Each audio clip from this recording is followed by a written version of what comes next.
جو اس سے پہلے کرنے کی کسی میں بھی ہمت نہیں تھی۔ رسول سلlallahu علیہ وسلم کو قتل کرنے کا فیصلہ اور اپنی تلوار لے کر سیدھا دار ارقم کی طرف روانہ ہوئے، جو مکہ میں مسلمانوں کا ہیڈ کوارٹر تھا۔ لیکن اللہ نے حضرت عمر کو اس سب سے بڑے گناہ کے دوران پلٹ دی۔ السلام علیکم دوستوں، کیسے ہیں آپ سب؟ امید کرتا ہوں آپ سب اچھے ہوں گے اور میری ویڈیو آپ کو بہت پسند آ رہی ہوگی۔ آپ سبھی سے درخواست ہے کہ جن لوگوں نے مجھے ریکویسٹ کیا ہے، جنہوں نے مجھے میسج کیا ہے کہ مجھے بھی اسکل سیکھ کر کچھ ارن کرنا ہے، اپنے آپ کو فائنینشلی مضبوط کرنا ہے، اور جو بھی ان کی چیزیں ہیں گھر کی اسے سپورٹ کرنی ہے، تو میں ہم سے بولنا چاہوں گا کہ جو میں کام کرتا ہوں وہ بہت انٹرسٹنگ ہے اور انشاءاللہ آپ کو مزہ آئے گا وہ چیز کرنے میں۔ اس میں یہ چیزیں ہوتی کہ آپ اسکل کو سیکھ کر اس اسکل کو یوٹیلائز کر کے بہت ساری چیزیں آپ کر سکتے ہو اور اس سے اپنے آپ کو فائنینشلی اسٹرانگ کر سکتے ہو۔ اگر آپ سچ میں سیکھنا چاہتے ہو، کچھ ارن کرنا چاہتے ہو، کچھ اپنی فائنینشلی سپورٹ خود کو کرنا چاہتے ہو، تو یہاں پر میں نے نمبر دے دیا ہے 8804710090۔ I repeat 8804710090۔ ڈسکرپشن باکس میں بھی میں یہ واٹس ایپ نمبر لکھ دوں گا، آپ وہاں جائیے، واٹس ایپ پہ مجھے ٹیکسٹ کریے، ود ان 24 آورس آپ کو رپلائی مل جائے گا، فل پروسیس اس پہ بتائی جائے گی، انشاءاللہ آپ اس کو فالو کر کے اور آپ چیز کو سیکھ سکتے ہو۔ Coming back to the video, آج ہم ری ایکشن دینے والے ہیں بہت انٹرسٹنگ ویڈیو کے ہے دا کوہستانی چینل کی طرف سے۔ انہوں نے بتایا عمر بن خطاب جو کہ سیکنڈ خلیفہ آف اسلام بنے تھے، انہوں نے کیسے یہ چیز کو خلیفہ بنے، وہ ساری چیزیں اس میں ویڈیو میں بتائی گئی ہے۔ امید کرتے ہیں کہ آپ سبھی کو یہ ویڈیو بہت زیادہ پسند آنے والی ہے، تو میری ریکویسٹ ہے کہ جو میرے چینل پر نئے ہیں وہ آپ چینل کو سبسکرائب کر دیں اور بیل نوٹیفیکیشن ضرور پریس کریں کہ اسلام ایک ایسا فاسٹسٹ گروئنگ ریلیجن ہے جو کہ پوری دنیا میں 200 کروڑ سے زیادہ جو مسلم ہیں اسے فالو کرتے ہیں، اور کوئی ایسا سیکنڈ نہیں ہے جس کونے میں اذان نہیں ہوتی ہوگی۔ کیا آپ کو یہ پتا تھا؟ کمنٹ سیکشن میں ضرور بتائیے گا۔ تو وہی چیزیں اس ویڈیو میں انہوں نے عمر سیریز جو ان کا فرسٹ سیریز ہے، انہوں نے دا کوہستانی چینل نے کور کیا ہے۔ انشاءاللہ امید کرتا ہوں آپ کو ویڈیو بہت انٹرسٹنگ لگے گی، پسند آئے گی۔ ویڈیو تھوڑی لمبی ہونے والی ہے، آپ سے ریکویسٹ ہے کہ پورا ویڈیو اینڈ تک دیکھیے گا۔ Let's start the video. صرف 2 سال حکومت کرنے کے بعد پہلے خلیفہ حضرت ابو بکر رضی اللہ تعالیٰ عنہ اس دنیا سے چلے گئے، لیکن وفات سے پہلے ہی انہوں نے سب کو کلیئرلی بتا دیا تھا کہ ان کے بعد مسلمانوں کا دوسرا خلیفہ کون ہوگا؟ عمر بن خطاب۔ اسلام آج دنیا کا فاسٹسٹ گروئنگ ریلیجن ہے، جسے آلموسٹ 200 کروڑ 2 بلین لوگ فالو کرتے ہیں، اور دنیا میں ایسا کوئی سیکنڈ نہیں گزرتا جس میں دنیا کے کسی کونے میں اذان نہ دی جا رہی ہے۔ اس سب میں حضرت عمر رضی اللہ تعالیٰ عنہ نے بہت بڑا رول پلے کیا، جنہوں نے صرف کچھ ہی سالوں میں مسلمانوں کی اتنی بڑی ایمپائر بنائی جو ان سے پہلے دنیا میں کسی کے پاس بھی نہیں تھی، الیگزینڈر دی گریٹ اور ایون مصر کے فرعون کے پاس بھی نہیں۔ لیکن یہ سب آخر انہوں نے کیا کیسے؟ حضرت عمر کی پرسنالٹی کو سمجھنے کے لیے اس زمانے کے مکہ شہر کو سمجھنا لازمی ہے، کیونکہ مکہ میں پچھلے کئی صدیوں سے ایک ہی قبیلے قریش کا کنٹرول تھا، اور آہستہ آہستہ قریش کا یہ قبیلہ اتنا بڑھ چکا تھا کہ قریش خود بھی بہت سارے قبیلوں میں ڈیوائیڈ ہو چکا تھا، اور ان قبیلوں کے درمیان اب مکہ میں پیس برقرار رکھنے کے لیے ہر قبیلے کو الگ الگ ذمہ داریاں دی گئی تھی۔ قریش کے 3 سب سے طاقتور قبیلے تھے، جس میں رسول اللہ صلی اللہ علیہ وسلم کے قبیلے بنو ہاشم کے پاس قریش کی ریلیجیس پاور تھی، کیونکہ مکہ کعبہ کی وجہ سے عرب کے ریلیجن کا سینٹر تھا، اور بنو ہاشم کے لیڈرز تھے عبد المطلب اور ان کے بعد ابو طالب۔ قریش کا دوسرا طاقتور قبیلہ تھا بنو امیہ۔ یہ قبیلہ قریش میں صرف اور صرف ایک چیز کی وجہ سے مشہور تھا، پیسہ۔ اسی لیے مکہ کی ساری اکانومی یہی فیملی بنو امیہ کنٹرول کرتی تھی، اور اس قبیلے کا لیڈر تھا ابو سفیان۔ اینڈ لاسٹلی قریش کا تیسرا پاورفل قبیلہ بنو مخزوم تھا، جو مکہ میں واریئرز کی فیملی تھی۔ اسی لیے مکہ میں ہر وار، جنگ کی پلاننگ یہی فیملی کیا کرتی تھی، اور سب سے زیادہ ہتھیار بھی اسی فیملی کے پاس ہوتے تھے۔ اور بنو مخزوم کا لیڈر سب سے پاورفل لیڈرز میں سے ہوتا تھا، جن میں سے ایک کو ابو جہل کے نام سے جانا جاتا ہے۔ لیکن حضرت عمر رضی اللہ عنہ کا تعلق ان تینوں قبیلوں میں سے ایک کے ساتھ بھی نہیں تھا، ان کا تعلق قریش کے ایک دوسرے قبیلے بنو عدی سے تھا، جو قریش کے ایمبیسڈرز کا قبیلہ تھا، مطلب قریش کا ترجمان، سپوکس پرسن زیادہ تر اسی قبیلے سے ہوتا تھا۔ اور جب بھی قریش کے آپس میں کبھی لڑائیاں ہوتی تھی ان لڑائیوں کو بھی یہی قبیلہ حل کیا کرتا تھا، اور ان کا لیڈر تھا خطاب، حضرت عمر رضی اللہ عنہ کے والد۔ اسی لیے حضرت عمر کی پرسنالٹی کی یہ سائن کہ وہ کسی بھی بڑے مسئلے کو بہت ہی آسانی سے بات چیت اور ڈیبیٹ کے ساتھ حل کر لیا کرتے تھے۔ انہیں اپنے والد کے قبیلے بنو عدی سے ملی، لیکن حضرت عمر رضی اللہ عنہ کی پرسنالٹی کا ایک دوسرا اینگل بھی تھا جو ہم سب بار بار سنتے رہتے ہیں کہ وہ بہت ہی غصے والے انسان تھے اور بات بات پر دوسرے کا سر کاٹنے کے لیے تیار ہو جاتے تھے۔ حضرت عمر کی پرسنالٹی کا یہ ٹریٹ انہیں اپنی والدہ حنتمہ بنت ہشام سے ملا تھا، جن کا تعلق بنو عدی سے نہیں بلکہ بنو مخزوم سے تھا، جو قریش کے وار اور جنگ کو سنبھال۔ اس بنو مخزوم کے قبیلے کے مائنڈ سیٹ کو سمجھنے کے لیے یہی کافی ہے کہ اس قبیلے سے حضرت عمر رضی اللہ عنہ کے کزن کا نام خالد بن ولید، مطلب حضرت عمر رضی اللہ عنہ لوگوں کو بات چیت سے اچھی طرح سمجھانا اپنے والد سے سیکھا، اور جو لوگ باتوں سے نہ سمجھے انہیں ڈنڈے اور تلوار سے سمجھانا انہوں نے اپنے والدہ کے خاندان سے سیکھا۔ رسول اللہ صلی اللہ علیہ وسلم کی زندگی کے بارے میں بہت سارے بکس اور بہت سارے لیکچرز ہیں، لیکن انہیں سننے اور پڑھنے میں ہمیشہ ایک بہت بڑا مسئلہ ہوتا ہے کہ آخر ان سارے واقعات میں کون سا واقعہ کب پیش آیا تھا۔ اسی لیے زیادہ تر لوگ کنفیوژن میں پڑتے ہیں، اسپیشلی بچے۔ اسی مسئلے کو حل کرنے کے لیے House of Books has launched prophet Muhammad series, جس میں آپ صلی اللہ علیہ وسلم کی زندگی کے بارے میں اوتھینٹک سورسز کے ساتھ سارے واقعات لکھے ہیں۔ And what I like the most about this کہ اس سیریز میں سارے واقعات کو چھوٹے چھوٹے بکس میں ڈیوائیڈ کیا گیا ہے، اور ہر بک کے اوپر اس کا اپنا نمبر ہے، تاکہ کوئی بھی اسپیشلی بچے اگر اسے پڑھے تو ایک سیکوینس کے ساتھ آپ صلی اللہ علیہ وسلم کی زندگی کو پراپرلی سمجھ سکے۔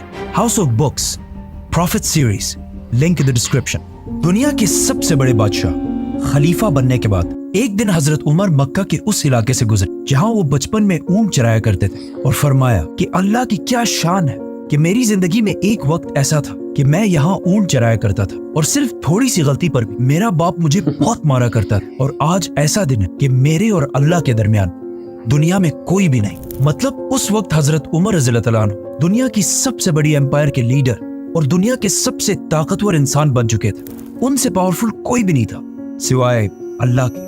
حضرت عمر رضی اللہ عنہ مکہ میں آپ صلی اللہ علیہ وسلم سے 12 سال بعد پیدا ہوئے، اور جوانی میں بہت ٹال اور مسکولر ہونے کی وجہ سے بہت جلد ہی مکہ کے سب سے طاقتور ریسلر بن گئے۔ مطلب کہا جاتا ہے کہ جب وہ کسی گروپ میں چل رہے ہوتے تھے تو ایسا لگتا تھا کہ باقی سارے زمین پر چل رہے ہیں اور وہ اونٹ پر بیٹھے ہوئے۔ مطلب آج کے زمانے میں اگر دیکھا جائے تو آلموسٹ 6 فٹ 6 انچ یا 6 فٹ 7 انچ کی ہائٹ۔ فار ایگزامپل یہ ہے نریندر مودی، ایوریج ہائٹ، اور ان کے پاس کھڑے یہ ہیں قطر کے امیر تمیم بن حماد۔ حضرت عمر اور باقی ایوریج لوگوں میں بھی اتنا ہی ہائٹ ڈفرنس ہوتا ہوگا یا پھر اس سے بھی زیادہ۔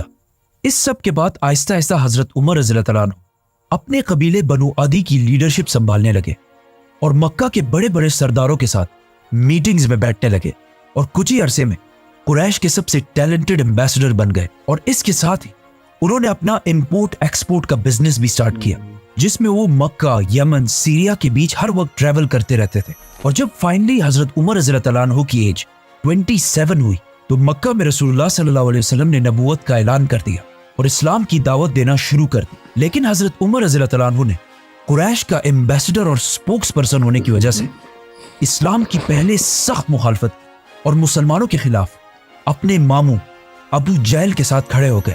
اسلام سے پہلے حضرت عمر رضی اللہ عنہ کی ریپوٹیشن کوئی اتنی اچھی نہیں تھی، کیونکہ وہ بہت سارے اینٹی اسلامک ایکٹیویٹیز میں انوالو رہتے تھے، مطلب شراب اور جوا وغیرہ، اور اسلام سے اتنی نفرت کرتے تھے کہ اپنے ایک غلام کو صرف مسلمان ہونے کی وجہ سے ایک دن انہوں نے اتنا مارا کہ خود اسے مار مار کر تھک گئے۔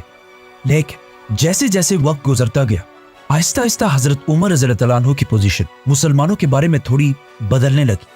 اسی لیے ایک دن جب وہ مکہ میں غلام کے پاس سے گزرے جسے اس کے مالک ابو جہل نے مسلمان ہونے کی وجہ سے مار مار کر آلموسٹ بے ہوش کر دیا تھا، جب حضرت عمر نے دیکھا کہ کسی اور نے اس کی مدد نہیں کی تو خود جا کر اسے ہاتھ دیا اور اسے اٹھایا، جس پر اس غلام نے حضرت عمر سے کہا کہ واللہ آپ ان دونوں میں سے بہتر ہیں، جس کی حضرت عمر رضی اللہ عنہ کو سمجھ نہیں آئی۔ اس غلام نے اس دعا کی طرف اشارہ کیا تھا جو آپ صلی اللہ علیہ وسلم نے اللہ سے کی تھی کہ یا اللہ مکہ کے ان 2 عمرین میں سے ایک کو اسلام کی طرف لا، ایک عمر بن خطاب اور دوسرا عامر بن ہشام۔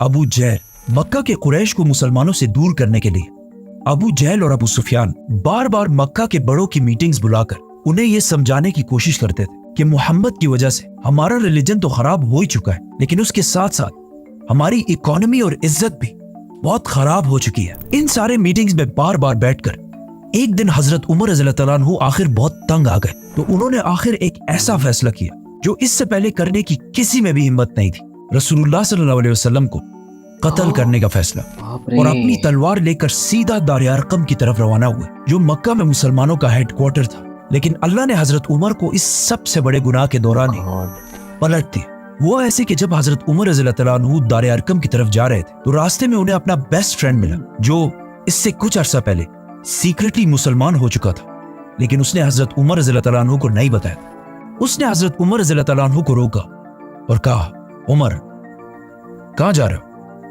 जब हजरत उमर ने उसे बताया तो वो आदमी बिल्कुल डर गया। उसने कहा, रसूलुल्लाह सल्लल्लाहु अलैहि वसल्लम के पास जाने से पहले अपने घर की तो खबर लो। जिस पर हजरत उमर रज़ियल्लाहु अन्हु समझ गए और सीधा अपनी बहन के घर की तरफ रवाना हुए। उमर रज़ियल्लाहु अन्हु की बहन पहले ही अपने हस्बैंड सईद बिन जैद की वजह से मुसलमान हो चुकी थी। सईद बिन जैद हजरत उमर के बहनोई होने के साथ साथ उनके चचा के बेटे भी थे, और उनके चचा जैद रसूलुल्लाह सल्लल्लाहु अलैहि वसल्लम की नबूवत से पहले ही मक्का के रिलीजन को छोड़ चुके थे और हमेशा मक्का के रिलीजन के खिलाफ बोलते रहते थे। वो कहते थे कि जब हम सबको पता है कि इब्राहिम अलैहिस्सलाम एक खुदा की इबादत करते थे और उनके दूसरे बेटे इसहाक की औलाद बनी इसराइल भी एक ही खुदा की इबादत करते हैं, तो फिर हमने इस्माइल की औलाद ने इतने सारे खुदा कहाँ से लाए?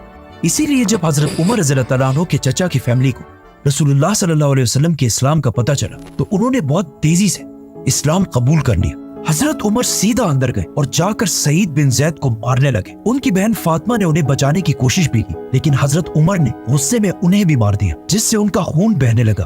तो हजरत उमर ने जब अपनी बहन का खून देखा तो उनको आखिर तरस आया और कहा, मुझे कुरान दिखाओ कि आखिर इसमें लिखा क्या है। और फिर कुरान पढ़ने के बाद फाइनली वो मुसलमान हो गए। ये सारी स्टोरीज हाउस ऑफ बुक्स की प्रॉफिट मोहम्मद सीरीज में डिटेल से मेंशन है। इस्लाम कबूल करने के बाद वो दोबारा दार अरकम की तरफ रवाना हुए, लेकिन वहां अब तक किसी को भी पता नहीं था कि हजरत उमर इस्लाम कबूल कर चुके। तो जब उन्होंने हजरत उमर को बाहर तलवार लेकर खड़ा हुआ देखा तो कुछ मुसलमान तो बिल्कुल डर गए, लेकिन हजरत हमजा रज़ियल्लाहु अन्हु ने कहा, जो इससे कुछ ही अरसा पहले मुसलमान हुए थे, उन्होंने कहा कि उमर को आने दो, अगर उसकी नीयत साफ है तो ठीक है, लेकिन अगर उसकी नीयत सही नहीं है तो मैं उसी की तलवार से उसकी गर्दन उड़ा दूंगा। हजरत उमर अंदर आए तो आप सल्लल्लाहु अलैहि वसल्लम ने उनसे पूछा कि उमर, क्या अब भी वक्त नहीं है कि तुम सच को समझ सको? जिस पर हजरत उमर ने आप सल्लल्लाहु अलैहि वसल्लम और बाकी सारे मुसलमानों के सामने इस्लाम कबूल कर लिया, जिस पर वहां मौजूद सारे मुसलमान जोर जोर से अल्लाहु अकबर के नारे लगाने लगे। अकॉर्डिंग टू मैनी सोर्सेस ये नबूवत का 6ठा साल था और हजरत उमर की एज 32 या 33 साल थी। और अब हजरत उमर रज़ियल्लाहु अन्हु के साथ मक्का में मुसलमानों की तादाद 50 हो चुकी थी, जिनमें से 40 मर्द और सिर्फ 10 औरतें थी। हजरत उमर रज़ियल्लाहु अन्हु के इस्लाम कबूल करने के बाद मुसलमानों के हालात बिल्कुल बदल गए, क्योंकि इससे पहले जिसने भी इस्लाम कबूल किया था वो ज्यादातर बहुत कमजोर लोग, इसीलिए हमेशा छुप कर इस्लाम कबूल करते थे। लेकिन हजरत उमर इस्लाम कबूल करने के बाद सीधा अपने मामू अबू जहल के घर गए और उन्हें बताया कि मैं इस्लाम कबूल कर चुका हूँ, जिस पर अबू जहल ने कहा कि ये हो ही नहीं सकता कि तुम्हारे जैसा आदमी इस्लाम कबूल कर ले, क्योंकि हजरत उमर की पिछली सारी लाइफ इस्लाम के बहुत ही ऑपोजिट थी। जिसके बाद हजरत उमर सीधा जमील बिन मामूर के पास गए और उन्हें भी अपने मुसलमान होने के बारे में बताया, क्योंकि जमील मक्का का लाउड स्पीकर था और ये ऐसा आदमी था कि इसके पेट में ज्यादा देर तक कोई बात नहीं रहती। तो जब उसे इतनी बड़ी न्यूज का पता चला तो वो सीधा भागा और मक्का की गलियों में ऐलान करने लगा कि उमर ने हमारे दीन को छोड़ दिया। हजरत उमर से पहले मुसलमान मक्का में छुप छुप कर नमाज पढ़ा करते थे, लेकिन हजरत उमर के बाद अब सारे मुसलमान सबके सामने खुलकर नमाज पढ़ने लगे और इवन काबा के अंदर जाकर भी नमाज अदा करने लगे। इस सब के बाद हजरत उमर रज़ियल्लाहु अन्हु ने अपनी सारी जिंदगी आप सल्लल्लाहु अलैहि वसल्लम और इस्लाम के लिए वक्फ कर दी और कुछ अरसे बाद मुसलमानों के साथ मक्का में अपने खानदान और सारी ताकत छोड़कर मदीना की तरफ हिजरत कर दी। मदीना आने के बाद आप सल्लल्लाहु अलैहि वसल्लम ने मक्का के मुहाजिरीन को, जिनके पास ना कोई घर ना कारोबार कुछ भी नहीं था, उनको एक एक अंसार के घर में सेटल किया। हजरत उमर भी एक अंसारी के साथ सेटल हुए और इन दोनों ने अपने टाइम को ऐसे डिवाइड किया कि एक दिन वो सहाबी आप सल्लल्लाहु अलैहि वसल्लम की खिदमत में हाजिर होते और हजरत उमर उनका बिजनेस संभालते, और फिर दूसरे दिन हजरत उमर आप सल्लल्लाहु अलैहि वसल्लम के पास जाते और वो सहाबी बिजनेस को चलाते। हिजरत के सिर्फ 2 साल बाद जंग बदर में हजरत उमर हजरत हमजा की लीडरशिप में जंग में शामिल रहे। जंग जीतने के बाद हजरत उमर की राय ये थी कि हमें कैदी नहीं रखने चाहिए, लेकिन आप सल्लल्लाहु अलैहि वसल्लम और अबू बकर की राय इसके ऑपोजिट थी, जिसके बाद कुरान की एक आयत नाजिल हुई जिसमें क्लियरली हजरत उमर की राय को प्रेफर किया गया। इस डिसीजन और बाकी कुछ डिसीजंस की वजह से हजरत उमर का नाम अल फारूक रखा गया, विच मींस हक को पहचानने वाला, सच का साथ देने वाला।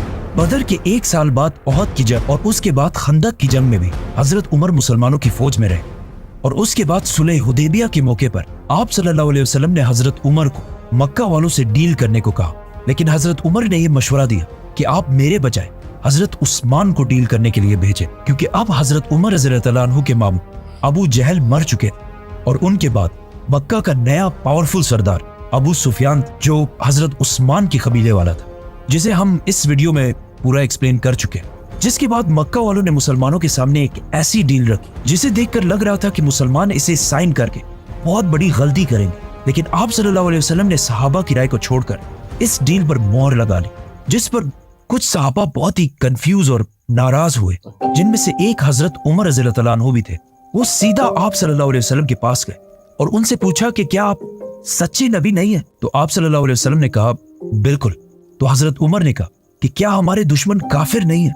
तो आप सल्लल्लाहु अलैहि वसल्लम ने कहा बिल्कुल। जिस पर हजरत उमर ने कहा तो फिर क्यों हम उनकी हर बात मान रहे हैं, क्यों हम इनके सामने कमजोर बन रहे हैं? जिस पर आप सल्लल्लाहु अलैहि वसल्लम ने कहा कि मैं अल्लाह का रसूल हूं और मैं अल्लाह के हुक्म के खिलाफ कोई काम नहीं करता। इससे हजरत उमर खामोश हो गए, जिसके बाद आइंदा आने वाले कुछ सालों में जब उन्होंने देखा कि बहुत सारे लोग सुलह हुदैबिया की वजह से इस्लाम की तरफ आने लगे, तो उन्हें आप सल्लल्लाहु अलैहि वसल्लम के फैसले की समझ आई और फिर हमेशा अपने इन बातों की वजह से अल्लाह से माफी मांगते हैं। सुलह हुदैबिया के बाद इस्लाम इतने तेजी से फैलने लगा कि हजरत उमर रज़ियल्लाहु अन्हु के कजन खालिद बिन वलीद ने भी इस्लाम कबूल कर लिया। इसके बाद हमेशा हजरत उमर आप सल्लल्लाहु अलैहि वसल्लम के साथ हर डिसीजन और हर जंग में साथ ही रहे और आप सल्लल्लाहु अलैहि वसल्लम ने हजरत उमर की बेटी हजरत हफ्सा से शादी भी की। फिर आखिर मक्का फतह होने के बाद जंगे तबूक में हजरत उमर रज़ियल्लाहु अन्हु ने मुसलमानों की फौज को सपोर्ट करने के लिए अपनी सारी वेल्थ का आधा हिस्सा डोनेट किया। गज़वे तबूक के कुछ ही अरसे बाद आप सल्लल्लाहु अलैहि वसल्लम इस दुनिया से चले गए, लेकिन जब ये खबर हजरत उमर तक पहुंची तो वो इतना शॉक हुए कि उन्हें इस पर यकीन ही नहीं आ रहा था। तो वो मस्जिद नबवी में खड़े हुए और अपनी तलवार निकाल कर कहा कि जो भी ये कहेगा कि रसूलुल्लाह सल्लल्लाहु अलैहि वसल्लम फौत हो चुके हैं, मैं उसकी गर्दन उड़ा दूंगा। क्योंकि आप सल्लल्लाहु अलैहि वसल्लम हमेशा कहते थे कि एक दिन मुसलमान रोमन और पर्शियन एम्पायर दोनों को फतह करेंगे। तो अब ये कैसे हो सकता था कि आप सल्लल्लाहु अलैहि वसल्लम ये सब हुए बगैर दुनिया से चले जाए? लेकिन हजरत उमर को इस बात का पता नहीं था कि अल्लाह एक दिन उन्हीं के हाथों ये दोनों एम्पायर फतह करेगा। जब मस्जिद नबवी के अंदर सारे गम और कंफ्यूजन में थे तो हजरत अबू बकर रज़ियल्लाहु अन्हु मिंबर पर चढ़े और समझाया कि हमारा मिशन आप सल्लल्लाहु अलैहि वसल्लम की वफात के बाद खत्म नहीं हुआ, बल्कि अब असली मिशन शुरू हुआ है। आप सल्लल्लाहु अलैहि वसल्लम की वफात के वक्त मदीना के कुछ लोग आप सल्लल्लाहु अलैहि वसल्लम के बाद अपना नया बादशाह चूज करने लगे। तो अचानक हजरत उमर और अबू बकर वहां पहुंचे। उसके बाद जो हुआ हम इस वीडियो में पूरा एक्सप्लेन कर चुके हैं। इन शॉर्ट हजरत उमर रज़ियल्लाहु अन्हु ने जब देखा कि वहां हालात आहिस्ता आहिस्ता बिगड़ रहे हैं, तो उन्होंने हालात को कंट्रोल करने के लिए सबसे पहले हजरत अबू बकर के हाथ पर बैत कर ली, जिसके बाद आहिस्ता आहिस्ता बाकी सारों ने भी आकर हजरत उमर के हाथ पर बैत कर ली। और इस तरह हजरत अबू बकर उमर रज़ियल्लाहु अन्हु की वजह से मुसलमानों के पहले खलीफा बने। अबू बकर रज़ियल्लाहु अन्हु के खलीफा बनने के बाद हजरत उमर रज़ियल्लाहु अन्हु मुसलमानों के इस एम्पायर सेकंड इन कमांड थे। मतलब अगर हजरत अबू बकर बादशाह थे तो हजरत उमर उनके वजीर आजम थे और उन दोनों ने बाकी सहाबा के साथ मिलकर पूरे अरब को दोबारा यूनाइट करने की कोशिश की। आखिर जंग यमामा के बाद अरब तो दोबारा यूनाइट हो गया, लेकिन इस जंग में बहुत सारे हाफिज कुरान शहीद होने की वजह से ये खतरा था कि कहीं कुरान के बारे में मुसलमान आपस में इख्तिलाफ में ना पड़ जाए। इसीलिए सबसे पहले हजरत उमर के ज़हन में आइडिया आया कि हमें फौरन कुरान को एक बुक की शक्ल में कंपाइल कर लेना चाहिए। मतलब आज दुनिया के सारे कुरान जो बुक्स की तरह लिखे गए हैं, उन सब का थोड़ा सा क्रेडिट हजरत उमर रज़ियल्लाहु अन्हु को जाता है। अरब यूनाइट करने के बाद खलीफा अबू बकर रज़ियल्लाहु अन्हु के हुक्म पर मुसलमानों ने सीधा पर्शियन एम्पायर पर हमला कर दिया और उनसे कुछ ही महीनों में यह सारा इलाका फतह कर लिया। और पर्शियन एम्पायर पर हमले के साथ साथ मुसलमानों ने एक ही टाइम पर रोमन एम्पायर पर भी हमला कर दिया। लेकिन पर्शियन एम्पायर की तरह मुसलमानों को रोमन एम्पायर में इतनी कामयाबी नहीं मिल रही थी। खालिद बिन वलीद रोमन एम्पायर में नहीं बल्कि पर्शियन एम्पायर में थे। इसीलिए हजरत अबू बकर रज़ियल्लाहु अन्हु ने खालिद बिन वलीद की तरफ एक लेटर भेजा कि वो सीधा अपनी आधी फौज लेकर रोमन एम्पायर की तरफ जाए। जैसे ही खालिद बिन वलीद वहां पहुंचे, वो बहुत तेजी से रोमन एम्पायर के सारे इलाके को फतह करने लगे और आखिर रोमन एम्पायर की मेन सिटी दमिश्क, दमेस्कस को हर तरफ से घेर लिया। नाउ मुसलमानों की इस एम्पायर को चलाने में हजरत अबू बकर और हजरत उमर की राय ज्यादातर हमेशा सेम ही होती थी, सिवाय एक मसले के, और ये मसला आगे जाकर बहुत ही कंट्रोवर्शियल मसला बना। और वो मसला ये था कि खालिद बिन वलीद को कैसे हैंडल किया जाए, क्योंकि खालिद बिन वलीद अब तक सारे फैसले खुद ही किया करते थे और सब कुछ करने के बाद ही मदीना की तरफ लेटर भेजते थे।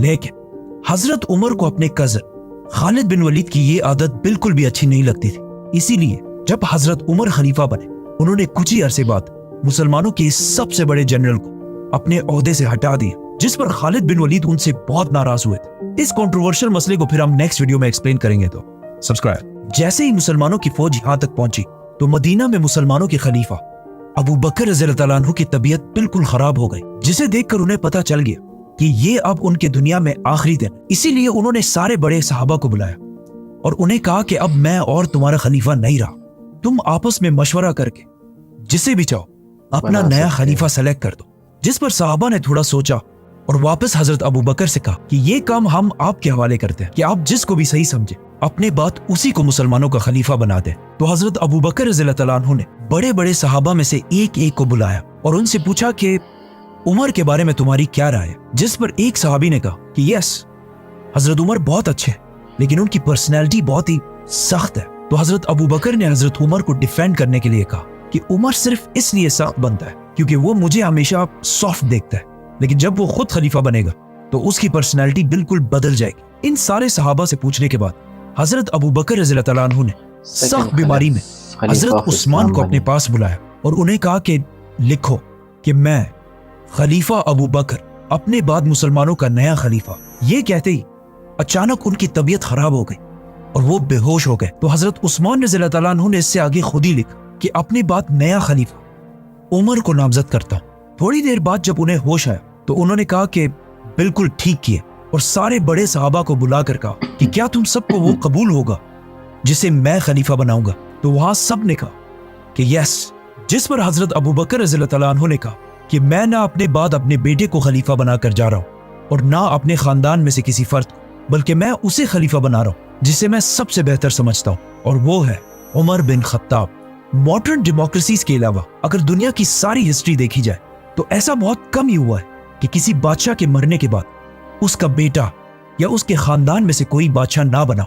नाउ जिस तरह हजरत उमर के इस्लाम कबूल करने के बाद मुसलमानों के हालात मक्का में बिल्कुल बदल गए थे, उसी तरह अब उनके खलीफा बनने के बाद पूरी दुनिया की तारीख हमेशा के लिए बदलने वाली थी, क्योंकि अगले सिर्फ चंद सालों में हजरत उमर रज़ियल्लाहु अन्हु ने इतनी बड़ी एम्पायर बनाई जो उससे पहले दुनिया में किसी के पास भी नहीं थी। और इस एम्पायर को फतह करने के बाद वहां पर एक ऐसा सिस्टम बनाया कि आज तक 1400 साल बाद भी उन सारे इलाकों पर मुसलमानों की हुकूमत है, सिवाय एक छोटे से इलाके हाउस ऑफ बुक्स। हमारा Israel. Link in the description. Subscribe. बहुत इंटरेस्टिंग वीडियो था गाइस, और उम्मीद करता हूँ कि आपको वीडियो बहुत पसंद आई होगी। उमर बिन खत्ताब जो सेकंड खलीफा बने, इन्होंने ये चीज़ बताया कि हमारे जो भी रसूल सल्लल्लाहु अलैहि वसल्लम के वक्त में जो चीज़ें हुई थी, उन्होंने इस चीज़ को, होता ही अक्सर होता है कि लोग जो चाहते हैं कि मेरे बाद मेरी कुर्सी पर मेरा या तो औलाद बैठे या उसके ख़ानदान की कोई, बट इन्होंने ऐसा ये किया कि सारे लोगों में से उन्होंने उमर बिन खत्ताब को माशाल्लाह जो है वो वज़ीर आज़म बनाया कि नहीं, मेरे मरने के बाद जो भी कुर्सी पे बैठेगा, जो ये लीड करेगा, जो इस एम्पायर को चलाएंगे, वो है उमर बिन खत्ताब, जो कि सेकंड खलीफा ऑफ इस्लाम बने।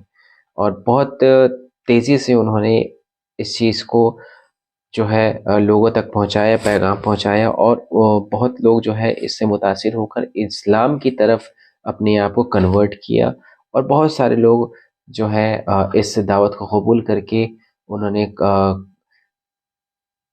कलमा पढ़ के इस्लाम को कबूल किया। माशाल्लाह बहुत बड़ी बात है ये चीज़ें, और एक एम्पायर को चलाना सबसे बड़ा एक डिफ़िकल्ट सिचुएशन होता है लोगों के लिए, जो कि अगर आप एक لیڈر ہو یا اس طریقے کا آپ ایز اے مینیجر بھی ہو، تو آپ کے انڈر جو ٹیم ہوتی ہے آپ اس کو کنٹرول کرنا، چیزیں بتانا، چیزیں ڈکلیئر کرنا، بہت ساری چیزیں اس میں ہوتی ہیں شریک. تو یہ چیزیں انہوں نے بہت بخوبی نبھایا ماشاءاللہ، اور بہت بڑی بات ہے. تو امید کرتا ہوں آپ سبھی کو یہ ویڈیو بہت پسند آئی ہوگی دا کوہستانی چینل کی طرف سے. اوریجنل ویڈیو کا لنک میں نے ڈسکرپشن میں دے دیا ہے، تو وہاں جا کر آپ ضرور چیک کریں. اور ویڈیو میری پسند آئی ہے تو میرے چینل کو سبسکرائب ضرور کریں. امید کرتا ہوں آپ کی کمنٹ کا کہ جو بھی نئی ویڈیو آپ کو کون سے ٹاپک پر ریئیکشن چاہیے، آپ کمنٹ سیکشن میں ضرور اپنی رائے کو اظہار کریں. تاکہ ملتا ہوں آپ سے نیکسٹ ویڈیو میں، تب تک کے لیے اپنا بہت خیال رکھیے گا. السلام علیکم.